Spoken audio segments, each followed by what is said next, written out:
أعوذ بالله من الشيطان الرجيم بسم الله الرحمن الرحيم يا أيها المزمل قم الليل إلا قليلا نصفه أو انقص منهم قليلا أو زد عليه ورتل القرآن ترتيلا صدق الله العظيم.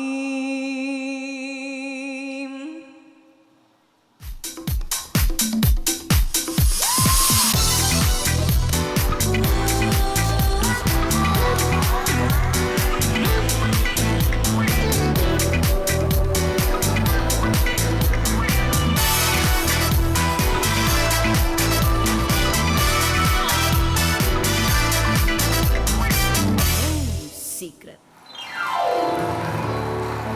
Hai, selamat siang semuanya. Apa kabar? Bagaimana puasanya? Mudah-mudahan lancar terus ya. Dan saya Kak Ros hari ini akan menemani Anda membuat suasana semarak di acara Ruby No Secret.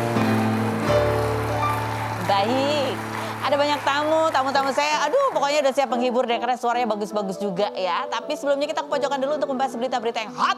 Baik yang datang dari dunia nyata maupun dari dunia maya. Kita pakai dulu ini biar kelihatan ekspresi aku ketika membacakan berita di pojok ya. Berita di pojok yang lagi hot, yang terhangat adalah Rio Rayvan ketangkap narkoba lagi untuk yang keempat kalinya. Begitu ya. Ada nggak itu cuplikan Rio Rayvan ini siapa sih gitu, sinetron yang zaman dulu? Nggak ada. Dia itu dulu pemain sinetron ya, waktu masihnya itu main sinetron lah, apa sih sinetronnya AADC ya kan? Ada Apa Dengan Cinta, ada sinetronnya, nah dia tuh yang main ya. Tapi kemudian banyak sekali jalanan hidupnya itu dihabiskan dengan menjalani masa hukuman di penjara karena kasus narkoba. Coba kita lihat ya, ini 4 kali dari tahun berapa aja coba? Dari 8 Januari 2015 alias 6 tahun yang lalu itu ditangkap di kawasan Kalibata waktu itu, kemudian divonisnya 1 tahun 2 bulan. Bebasnya tahun 2016 ya kan, bebas 2016, 2017 masuk lagi, iya kan? Masuk lagi itu untuk penangkapan yang kedua. 2017 dia ketemu Hendy Mona, dia nikah ya pada saat setelah dia menjalani masa hukumannya. 2018 nikah, 2019 lagi kena kasus narkoba. Kemudian dia menjalani masa hukumannya berapa bulan ya? 20 bulan. Habis itu keluar dari penjara. Kalau yang kedua dia menikah, penangkapan ketiga dia keluar penjara, dia menolak cerai istrinya gitu ya. Tapi itu kabar cerainya juga belum jelas itu udah cerai atau belum. Karena istrinya kemudian kawin lagi sama Sandy Tumiwa ya. Kemarin terakhir si Rio Rayvan itu menggugat karena menuduh Sandy Tumiwa dan Hendy Mona itu ya nggak sah gitu pernikahannya karena perceraiannya juga belum putus ya kan. Dan tahun 2021 Rio Rayvan kembali tertangkap karena kasus narkoba dan kali ini buktinya adalah berupa sabu ya. Sabu. Kita pernah wawancara pada saat penangkapan yang ketiga itu kedua kita pernah wawancara, ketiga juga kita pernah wawancara. Kita tanya, apa yang beda sekarang dengan Rio Rayvan? Bagaimana cara kamu menghindari diri dari masalah yang sama? Dan waktu itu dia mengakui bahwa dia butuh bantuan dan ini yang dia lakukan. Kenapa nggak berhasil? Coba kita lihat cuplikannya. Makanya saya mau ngomong apa juga bingung sekarang. Terus kamu kan sempat bilang kemarin, salah satu caranya adalah dengan memutus hubungan kamu dengan teman-teman yang lama. Yes. Nah yang ketiga kemarin kenapa? Ketemu di mall, ketemu lagi. Wah. Kepencet. Kamu yang mencet sendiri, Rio. Kepencet, jempolnya kadang suka nakal gitu. Dia yang menghubungin atau kamu yang menghubungin? Saya. Kamu? Kesalahan dari saya semua kok. Ya, tidak bisa beli sepatu. Rio Rayvan, fitnah atau fakta? Sekarang ini baru kali ini setelah 3 kali ketangkep, baru kali ini kamu ganti nomor handphone, fitnah atau fakta? Wah, dibilang ya dikasih tahu. Apa kemarin nggak ganti nomor handphone sih? Males atau berharap ada yang nelfon lagi? Sayang aja karena kan itu nomor udah lama sekali gitu kan. Terus? Ternyata ya nomor itu ya gitulah yang bikin jempol saya jadi Nomor itu banyak godaannya ya. Oh Rio, fitnah atau fakta? Iya. Sebelum kamu tertangkap untuk ketiga kalinya, itu kamu adalah tipe orang yang masih belum mau direhab. Fitnah atau fakta? Fakta. Sekarang udah direhab belum? Udah kemarin saya ikut Iya, ikut. rehabilitasi. Kenapa sih kemarin-kemarin nggak mau direhab? Saya merasa masih mampu mengatasi itu semua, tapi ternyata saya nggak mampu. Ya. Nampaknya memang butuh bantuan sekali ya untuk bisa keluar dari jerat narkoba itu. Dia sudah menjalani rehabilitasi, dia bilang juga sudah ada mentornya begitu ya. Tapi ya barangkali butuh dukungan yang lebih kuat lagi. Kita lihat Instagram terakhirnya Rio Revan juga tampak lebih kurus begitu ya. Banyak yang berkomentar, udah kurus gitu ya. Sementara yang menarik adalah postingan mantan istrinya Hini Mona dan suami barunya Sandy Tumiwa. 21 jam sebelum kabar tertangkap ini ya, mereka berdua ini tampak mengunjungi BNN begitu. Berantas_BNN. Ada hubungannya kah? Kita nggak tahu ya. Kita lihat dulu sekarang bintang tamu kita yang pertama. Kalau kemarin ramai diberitakan istrinya Sule tiba-tiba menghapus postingan Sule di Instagramnya. Kemudian muncul berita apakah itu gara-gara perempuan ini. Perempuan ini yang mengaku-ngaku sering chat-chatan sama Su, ya inisialnya S ya kan. Apakah itu Su ya. Kita undang perempuannya. Itu beneran nggak sih? Apa emang dia sengaja memancing DR Kerus, sengaja pansos, atau ini hanya karang-karangan supaya untuk menaikkan popularitas? Apa sih? Kita lihat dulu profilnya berikut ini.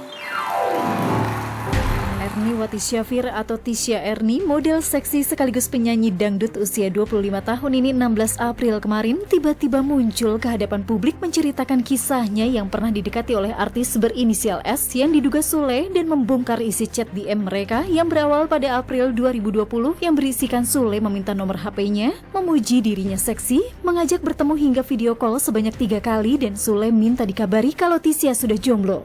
Kemunculan dan pengakuan Tisha ini diduga memicu Natalie Holscher galau hingga memposting raut wajahnya yang sedih dan menitikan air mata, menulis caption "Enough is enough, I'm done" dan menghapus foto kebersamaannya dengan Sule pada 18 April 2021. Sebelumnya, pada tahun 2018 muncul Rita Tila, pesinden asal Bandung yang mengaku dekat dengan Sule dan dikabarkan menjadi orang ketiga. Apa maksud dan tujuan Tisha membongkar isi chat DM-nya dengan Sule padahal chat tersebut sudah lama? Benarkah karena pansos? Saksikan kisah selengkapnya hanya di Rumpi No Secret. Kita sudah bersama dengan Tisha Erni. Akhirnya aku lihat secara langsung Tisha Erni. Kamu dulu apa model model sinden gitu-gitu ya? Model ya. Model iya. Oke, sekarang merambah ke dunia nyanyi ya. Iya. Suara. Oke, baiklah. Sebelum aku bertanya lebih jauh, aku ada rumpian kata. Kalau aku menyebut kata berikut ini, apa yang terlintas cepat di benak kamu? Oke, Tisha ya. Pelakor. Simpanan. Hah? Simpanan. Oke. Pansos. Gimmick. Gimmick. Sule. Swear. Swear. Swear. Swear itu artinya apa? Swear. Oke, baiklah. Kalau dengar kata Sule, dia yang terlintas adalah swear gitu ya. Apa ya swear terkewer-kewer. Oke, baiklah. Karena kamu itu orang lagi pengen tahu ya kan tentang berita kamu, makanya kamu langsung duduk di kursi istimewa ini. Kursi panas yang tidak enak ini karena suka melorot-melorot untuk menjawab pertanyaan saya. Apakah pertanyaan saya ini jawabannya fitnah atau fakta? Tisha, fitnah atau fakta bahwa artis berinisial S yang kamu akui sempat punya hubungan spesial sama kamu, suka DM-an dan yang sekarang lagi ramai diberitakan itu adalah Sule, fitnah atau fakta? Fakta. Oh, emang fakta. Swear itu tadi ya? Iya, swear. Swear. Emang pernah nggak sebatas apa sih? Cuma DM-an atau ada janji-janji apa atau apa? DM-an sampai move ke WhatsApp ya? Move ke WhatsApp. Ya, adalah pokoknya. Adalah. Nggak, maksudnya obrolnya itu sebagai teman, sebagai jatuhnya ada TTM ya. teman tapi mesra, ada penjajakan gitu. Soalnya dari aku pribadi emang nggak mau ada hubungan kayak gimana gitu. Aku kan juga masih single ya. Kenapa enggak aku harus mencari orang yang lebih single juga kan? Oh gitu. Loh, waktu video dan WA-an sama kamu itu dia single. Waktu itu dia masih single. Iya masih single, lagi tahap pencarian kali ya. Oh dia juga. Jadi nggak ada masalah dong sebetulnya ya? Nggak ada masalah. Udah lama kan itu? Udah berita lama kali. Oh berita lama. Tapi sekarang nggak kan? Sekarang nggak tahu ya, udah nggak ada komunikasi lagi. Oh nggak ada komunikasi. Oke baiklah. Aku takut kalau jawabannya nggak tahu aja gitu ya. Oh nggak tahu aja. Ternyata nggak ada ya. Nggak tahu sih juga. Jadi ini memang dulu pernah begini. Katanya kan pernah katanya udah ada yang bimbing belum? Itu maksudnya mau dibimbing apa sih kamu? Waktu itu ya, menurut saya pribadi ya, saya diberikan perhatian yang lebih banget gitu dengan salah satu komedian entertainment yang udah cukup dikenal, selalu support aku gitu. Terus dia pengen ngebimbing gitu loh. Membimbing apa dong? Soal apa dibimbingnya? Membimbing gini, aku selalu insecure dengan latar belakang aku biasanya gitu, karena aku dikenal model yang seksi gitu kan. Terus ya udah, jadi Kang Sulenya minta Membimbing dalam hal karir atau iya, katanya atau citra? dia bisa ngebimbing buat jadi imam lah, apalah gitu ya. Oh, buat jadi imam. Ya, Oh, oke. tapi ya buat aku pribadi saat itu aku benar-benar insecure, aku nggak yakin masa iya masih ada laki-laki yang bisa menerima latar belakang yang kalau cukup dipikir kan kalau model seksi kan agak negatif banget gitu ya. Baik, oke, lanjut ya. Kita mau tanya ini sekalian klarifikasi ya. Fitnah atau fakta, Tisha? Bahwa kamu 4 hari yang lalu akhirnya membongkar bahwa kamu pernah punya komunikasi yang cukup intens dengan Sule itu. Kamu baru buka sekarang, padahal itu kejadiannya sudah berakhir di Agustus 2020 adalah untuk pansos karena kamu lagi mau meluncurkan lagu. Fitnah atau fakta? Fitnah. Jadi kenapa baru kamu ceritakan sekarang? Gini, apa ya? Saya juga gini. Saya sedikit kecewa juga ya, karena ending dari komunikasi kita tuh nggak ada kejelasan sama sekali gitu. Kan dia menikah di situ. Iya, cuman kan ya kalau bisa kan komunikasi kita kalau misalnya nggak harus lebih atau gimana, saya juga kan nggak berharap gitu. Cuma maksudnya jangan langsung putus kayak gitu, ngilang gitu. Terus kamu pernah menghubungi dia sesudah? Nggak pernah. Kalau aku pribadi emang nggak suka hubungin Jadi kamu karena kesel aja pengen nunjukin bahwa kamu emang punya? Enggak juga sih, saya juga nggak tahu kalau sampai tergiring seperti ini gitu. Oh gitu, jadi bukan buat pansos? Bukan. Tapi kamu emang bener lagi melaunching sebuah lagu, bener? Oh iya, masih jauh sih, masih ngeliat dulu market. Masih proses? Oh oke, baiklah. Lanjut, fitnah atau fakta? Kalau bukti-bukti chat kamu, bukti video call kamu yang ada muka Sule di Instagram itu semuanya adalah sebetulnya fake, hasil editan semata. Ada sih yang asli, tapi ada juga yang diedit-edit. Fitnah atau fakta? Fitnah. Jadi swear, itu benar? Fakta. Gimana? Fakta. Fakta gimana maksudnya? Emang bener itu. Oh, jadi kamu nggak ngedit kan? Nggak ada, saya masih punya buktinya semua, time-nya juga masih. Jadi itu fitnah berarti kan, tuduhannya kamu ngedit. Enggak ya, berarti ini mah asli ya. Oke, asli. Yaudah. Terus ada respon dari dia nggak setelah berita ini muncul gitu? Ada respon nggak? Sampai sejauh ini sih belum ada. Belum ada respon. Oke. Fitnah atau fakta? Gara-gara kamu mau diwawancara dan menjelaskan bahwa kamu pernah DM bersama Sule, sekarang kamu di-unfollow sama Sule di Instagram. Fitnah atau fakta? Oh, aku nggak pernah cek juga sih kalau aku di-unfollow gitu. Kamu nggak pernah ngecek? Nggak pernah. Tapi kan kamu pernah minta follow back? Oh iya, emang kita saling follow-followan gitu. Oh, dulunya saling follow-followan? Kemarin juga sebelum ada sampai kasus seperti ini juga masih berteman aja. Masih Cuman berteman. kalau dari Natalinya saya nggak pernah follow juga. Dia nggak gitu. pernah. Dia masih following nggak sih?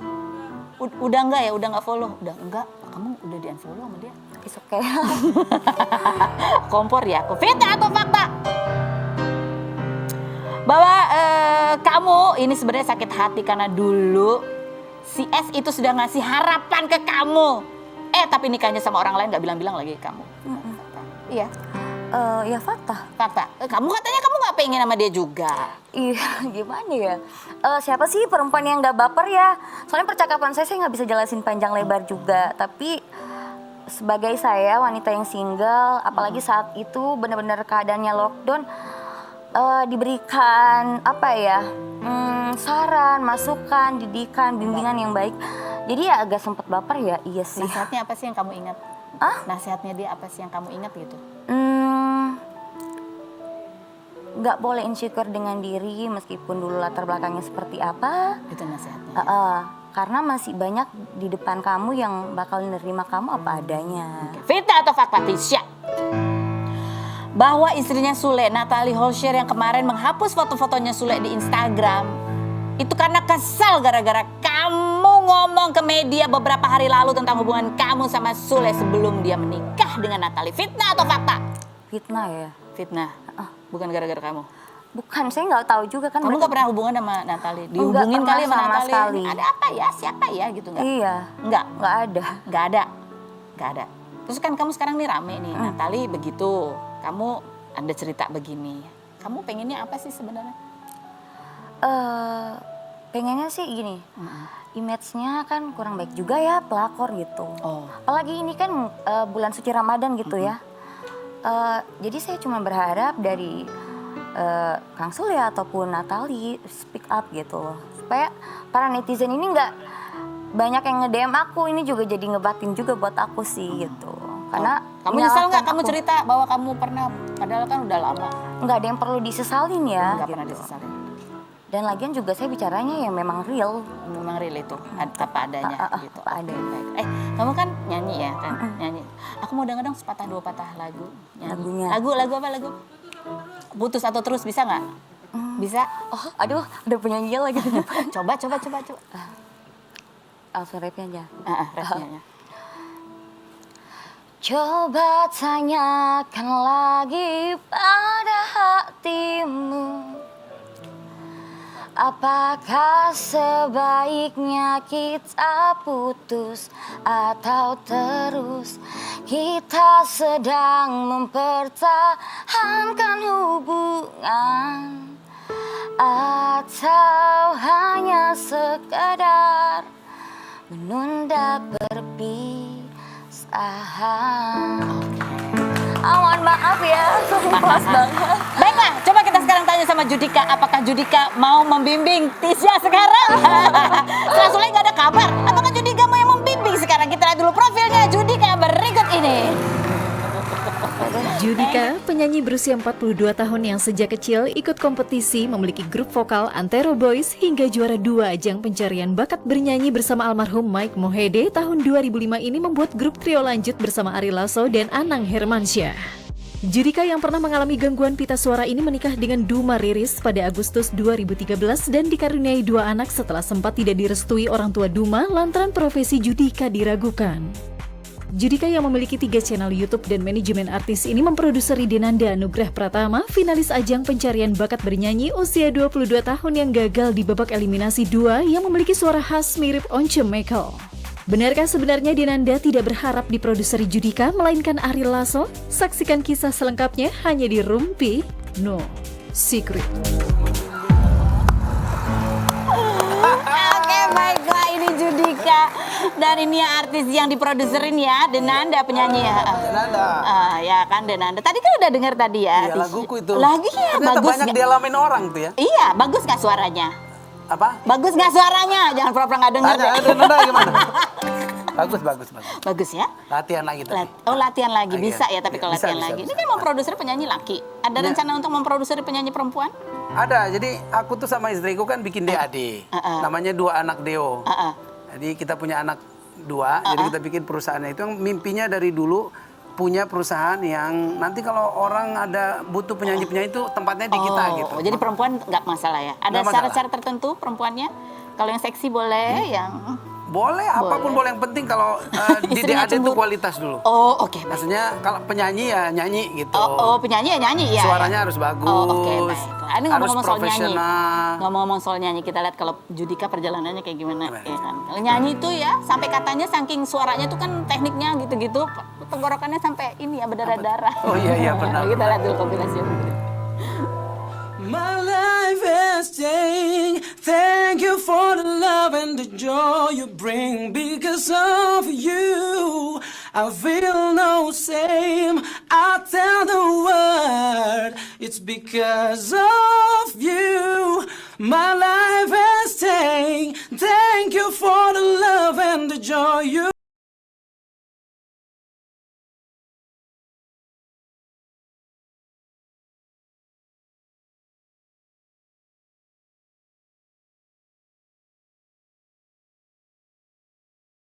My love, you should pay my love.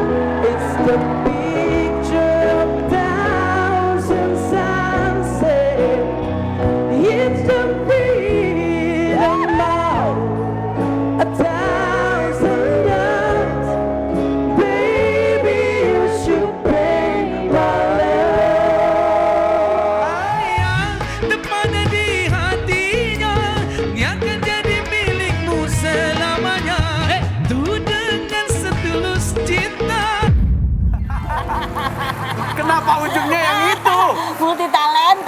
bagus tadi yang Michael Surok. Lah itu juga bagus. Iya sih ya. Iya, perlu latihan lagi tapi Iya, iya. kalau cengkok dangdut ya.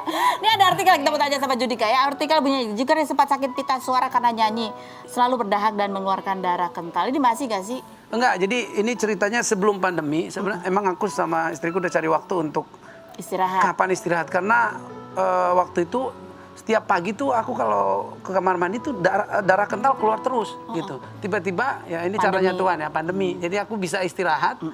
3 bulan itu langsung normal semua. Oh, udah normal Emang butuh istirahat tuh. Oh, udah gara-gara kecapean aja itu? Kecapean, overuse lah suaranya. Tapi kan sebagai penyanyi kan itu namanya juga aset ya, overuse katanya Overuse. gitu. Nanti ke depannya tuh gimana? Karena semakin usia kan ini juga mungkin semakin apa ya, harus perlu dilatih gitu. Iya, Seorang ya. Judika tuh makan gorengan nggak itu pertanyaannya? Kalau mau nyanyi aku jaga semua. Aku nggak makan gorengan, aku nggak minum es, susu yang berlendir, terus kacang. Karena aku tahu itu udah aku alami, itu ganggu pita suaraku kalau aku lagi nyanyi gitu. Oh, lagi nyanyi. Jadi kalau mau nyanyi aja ya. Makanya kalau Ini nggak aku makan semua. Nah ini menjadi pertanyaan, kan sekarang dia memproduksi penyanyi ya kan, Denanda ini.